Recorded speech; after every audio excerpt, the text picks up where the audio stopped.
Radio ਹਾਂਜੀ 1674 ਆਸ ਕਰਦੇ ਹਾਂ ਦਿਨ ਤੁਹਾਡਾ ਵਧੀਆ ਜਾ ਰਿਹਾ ਹੋਵੇਗਾ। ਕਰਦੇ ਹੋਏ ਸ਼ੁਕਰਾਨਾ ਉਸ ਪਰਮਾਤਮਾ ਦਾ ਚਿਹਰੇ ਦੇ ਉੱਤੇ ਲਿਆ ਕੇ ਇੱਕ ਮੁਸਕਰਾਹਟ ਤੇ ਆਓ ਵਧੀਆ ਗੇ। ਸਮਾਂ ਹੋ ਚੁੱਕਾ ਅੱਜ ਦੀ ਕਹਾਣੀ ਦਾ, ਅੱਜ ਦੇ ਵਿਚਾਰ ਦਾ। ਕਹਿੰਦੇ ਨੇ ਇੱਕ ਵਾਰੀ ਇੱਕ ਵਿਅਕਤੀ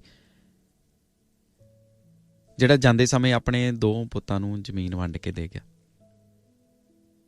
ਇੱਕ ਨੂੰ ਸ਼ਹਿਰ ਵਾਲਾ ਕਾਰੋਬਾਰ ਦੇ ਦਿੱਤਾ ਤੇ ਦੂਸਰੇ ਨੂੰ ਪਿੰਡ ਦੀ ਵਾਈ ਖੇਤੀ ਵਾਲੀ ਜ਼ਮੀਨ ਦੇ ਦਿੱਤੀ। ਪਿਓ ਸਿਆਣਾ ਸੀ, ਜਾਣਦਾ ਸੀ ਕਿ ਕਿੰਨੇ ਮਿਹਨਤ ਕਰ ਲੈਣੀ ਆ, ਕਿਹਦੇ ਕੋਲੋਂ ਨਹੀਂ ਹੋਣੀ। ਉਸੇ ਹਿਸਾਬ ਦੇ ਨਾਲ ਪਿੰਡ ਵਾਲੀ ਤੇ ਸ਼ਹਿਰ ਵਾਲੀ ਜ਼ਮੀਨ ਇਹਨਾਂ ਦੋਵਾਂ ਪੁੱਤਾਂ ਦੇ ਵਿੱਚ ਵੰਡਤੀ। ਇਹ ਵੀ ਪਤਾ ਸੀ ਕਿ ਇਕੱਠੇ ਰਹਿਣ ਦੇ ਉੱਤੇ ਬਹੁਤਾ ਚਿਰ ਨਿਭਣੀ ਨਹੀਂ ਆ, ਆਪਸ ਦੇ ਵਿੱਚ ਉਨੀ ਨਹੀਂ ਬਣਦੀ। ਹੁਣ ਇਹ ਜਿਹੜਾ ਪਿੰਡ ਆਇਆ, ਇਹਨੇ ਵਾਈ ਖੇਤੀ ਸ਼ੁਰੂ ਕਰ ਦਿੱਤੀ ਹੈ। ਸੁਭਾਅ ਦਾ ਬੜਾ ਧੀਰਾ, ਹਮੇਸ਼ਾ ਸਾਰਿਆਂ ਦੀ ਕਦਰ ਕਰਦਾ, ਸਾਰਿਆਂ ਦੀ ਕੇਅਰ ਕਰਦਾ ਤੇ ਇਹਦਾ ਪਰਿਵਾਰ ਵੀ ਚੰਗਾ, ਵਹੁਟੀ ਵੀ ਕਹਿੰਦੇ ਨੇ ਚੰਗੀ ਆ। ਪਿੰਡ ਦੇ ਵਿੱਚ ਬੜਾ ਸੋਹਣੀ ਆ ਕੇ ਖੇਤੀਬਾੜੀ ਕਰਦੇ ਨੇ, ਆਪਣੀ ਦਰਗੁਜ਼ਰ ਵਧੀਆ ਕਰ ਰਿਹਾ। ਸ਼ਹਿਰ ਵਾਲੇ ਨੂੰ ਸ਼ਾਇਦ ਹੌਲੀ ਹੌਲੀ ਇਹ ਚੀਜ਼ ਫੀਲ ਹੋਣੀ ਸ਼ੁਰੂ ਹੋ ਗਈ ਕਿ ਇਹ ਮੇਰੇ ਨਾਲੋਂ ਵਧੀਆ ਗੁਜ਼ਾਰਾ ਕਰਦਾ ਹੋਵੇ ਨਾ ਹੋਵੇ, ਤੇ ਪਿਓ ਨੇ ਮੇਰੇ ਨਾਲ ਵਿਤਕਰਾ ਕੀਤਾ, ਜਿੱਦਾਂ ਦਾ ਕਿ ਸੁਭਾਅ ਇਹਦਾ ਸ਼ੁਰੂ ਤੋਂ ਸੀ। ਪਿਓ ਨੇ ਜਾਣ ਬੁੱਝ ਕੇ ਮੈਨੂੰ ਸ਼ਹਿਰ ਵਾਲਾ ਕੰਮ ਕਰ ਦਿੱਤਾ। ਸ਼ਹਿਰ ਦੇ ਵਿੱਚ ਇੰਨੀ ਭੱਜ ਨੱਠ ਵਾਲੀ ਜ਼ਿੰਦਗੀ, 4 ਸਵੇਰੇ ਟ੍ਰੈਫਿਕ, ਭੱਜ ਕੇ ਰਲੀਦਾ ਲੋਕਾਂ ਦੇ ਨਾਲ, ਇੰਨਾ ਜ਼ਿਆਦਾ ਸਟ੍ਰੈਸ, ਬੁਰੇ ਹਾਲ। ਤੇ ਮੈਨੂੰ ਲੱਗਦਾ ਪਿੰਡ ਦੇ ਵਿੱਚ ਸ਼ਾਇਦ ਜ਼ਮੀਨ ਹੋਰ ਵੀ ਹੋਵੇ ਮਹਿੰਗੀ।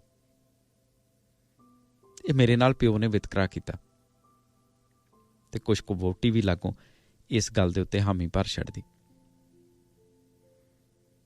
ਪਰ ਪਿੰਡ ਵਾਲਾ ਹਰ ਇੱਕ ਫਸਲ ਦੇ ਉੱਤੇ ਹੀਲਾ ਕਰਕੇ ਜਿੰਨਾ ਵੀ ਸਰ ਬਣਦਾ ਉਹਦੇ ਲਈ ਸਬਜ਼ੀ ਭਾਜੀ ਵੀ ਲੈ ਕੇ ਜਾਂਦਾ, ਔਰ ਜੋ ਵੀ ਫਸਲ ਉੱਗਦੀ, ਜੋ ਵੀ ਬੀਜਦਾ, ਉਹਨੂੰ ਦੇ ਕੇ ਆਉਂਦਾ। ਤੇ ਜਦੋਂ ਇਹ ਲੈ ਕੇ ਜਾਂਦਾ, ਉਤੋਂ ਤੋਂ ਤਾਂ ਖੁਸ਼, ਪਰ ਅੰਦਰੋਂ ਫੇਰ ਦੁਬਾਰਾ ਤੋਂ ਇਹ ਚੀਜ਼ ਮਨ ਦੇ ਵਿੱਚ ਆਉਂਦੀ, ਇਹ ਮੇਰੇ ਨਾਲੋਂ ਜ਼ਿਆਦਾ ਸੌਖਾ ਹੋਵੇ ਨਾ ਹੋਵੇ ਤੇ ਇਹਦੀ ਕਮਾਈ ਮੇਰੇ ਨਾਲੋਂ ਕਿਤੇ ਵਧੇਰੇ ਆ। ਤਾਂ ਹੀ ਤਾਂ ਇਹ ਆਪਣੇ ਖੇਤਾਂ ਦੇ ਵਿੱਚੋਂ ਮੇਰੇ ਲਈ ਵੀ ਇੰਨਾ ਅਨਾਜ ਦੇ ਜਾਂਦਾ। ਸਾਡੇ ਕੋਲੋਂ ਕਿੱਥੇ ਸਰ ਬਣਦਾ, ਜਿੰਨਾ ਆਪਾਂ ਕਮਾਉਂਦੇ ਆ ਉਹਦੇ ਵਿੱਚੋਂ ਕੀ ਆਪਾਂ ਕਿਸੇ ਨੂੰ ਦੇ ਸਕਦੇ ਹਾਂ।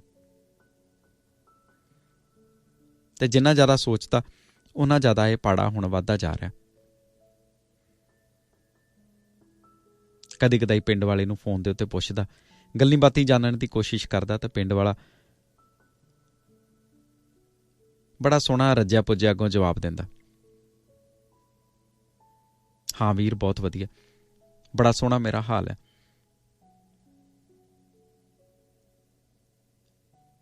ਚਾਰ ਸਵੇਰੇ ਖੁੱਲਾ ਡੁੱਲਾ ਮਾਹੌਲ ਚਾਲ, ਕੁਦਰਤ ਦੇ ਬਿਲਕੁਲ ਐਨ ਲਾਗੇ, ਇਹ ਲਹਿਰਾਉਂਦੇ ਰੁੱਖ, ਖੁੱਲਾ ਡੁੱਲਾ ਸਾਫ ਸੁਥਰਾ ਪਾਣੀ, ਸਾਫ ਸੁਥਰੀ ਹਵਾ।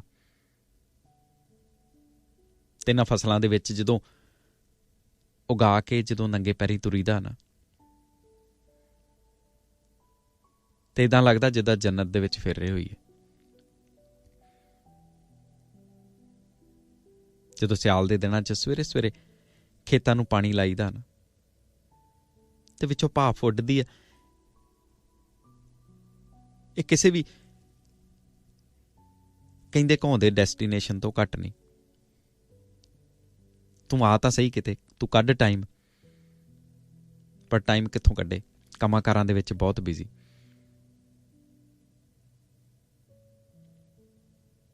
ਪਿੰਡ ਵਾਲਾ ਇਸ ਤਰੀਕੇ ਦੇ ਨਾਲ ਸਾਰਾ ਕੁਝ ਦੱਸਦਾ ਕਿ ਸ਼ਹਿਰ ਵਾਲਾ ਖੁਸ਼ ਰਵੇ, ਸ਼ਹਿਰ ਵਾਲੇ ਨੂੰ ਇਹ ਲੱਗੇ ਨਾ ਕਿ ਮੇਰੇ ਭਰਾ ਨੂੰ ਕਿਸੇ ਚੀਜ਼ ਦੀ ਤੰਗੀ ਤੁਰਸ਼ੀ ਹੈ। ਪਰ ਸ਼ਹਿਰ ਵਾਲਾ ਇਹ ਚੀਜ਼ ਸੋਚਦਾ ਕਿ ਵਾਕਈ ਐਸ਼ ਕਰ ਰਿਹਾ।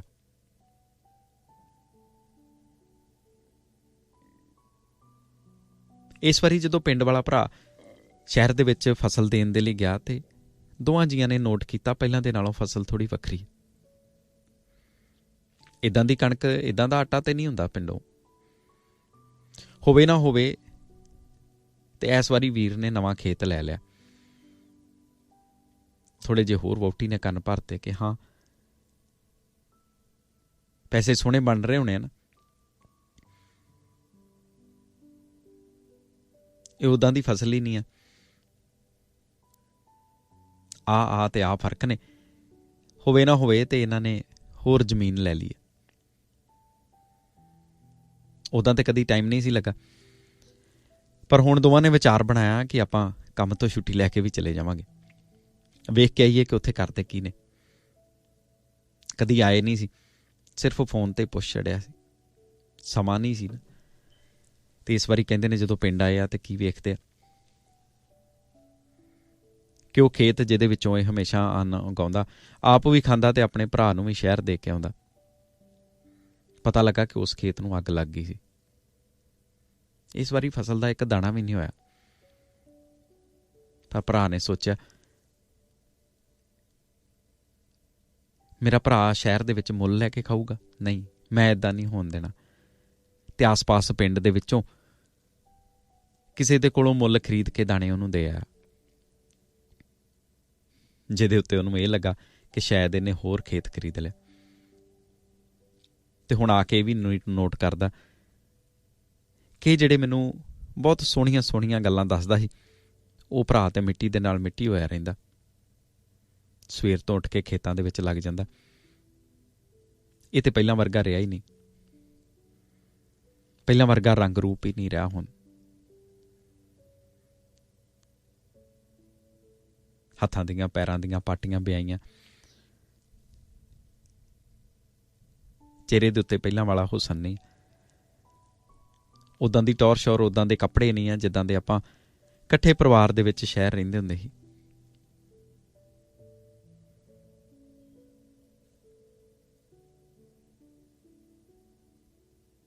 ਤੇ ਹੁਣ ਜਾਂਦੇ ਸਮੇਂ ਉਹਨੂੰ ਇਹ ਚੀਜ਼ ਸਮਝ ਆ ਗਈ ਸੀ ਕਿ ਨਹੀਂ,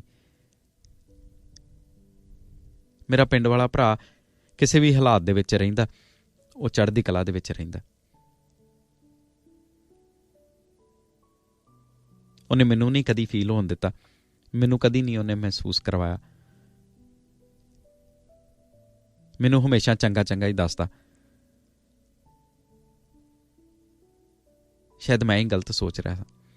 ਤੇ ਇਸੇ ਤਰ੍ਹਾਂ ਦੇ ਨਾਲ ਹੁੰਦਾ ਸਾਡੇ ਕੋਲ ਸਾਡੀ ਜ਼ਿੰਦਗੀ ਦੇ ਵਿੱਚ।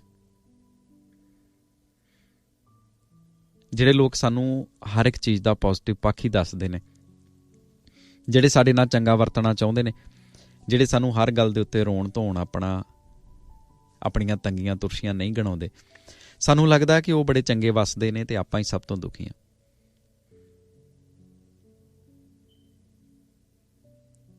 ਦੂਸਰਾ ਬੰਦਾ ਕਿਹੜੇ ਹਾਲਾਤੀ ਆਪਣੀ ਜ਼ਿੰਦਗੀ ਬਸਰ ਕਰ ਰਿਹਾ, ਕਿੱਦਾਂ ਉਹ ਆਪਣੇ ਘਰਾਂ ਦੇ ਗੁਜ਼ਾਰੇ ਕਰ ਰਿਹਾ, ਇਹ ਸਾਰਾ ਕੁਛ ਆਪਾਂ ਭੁੱਲ ਜਾਂਦੇ ਹਾਂ।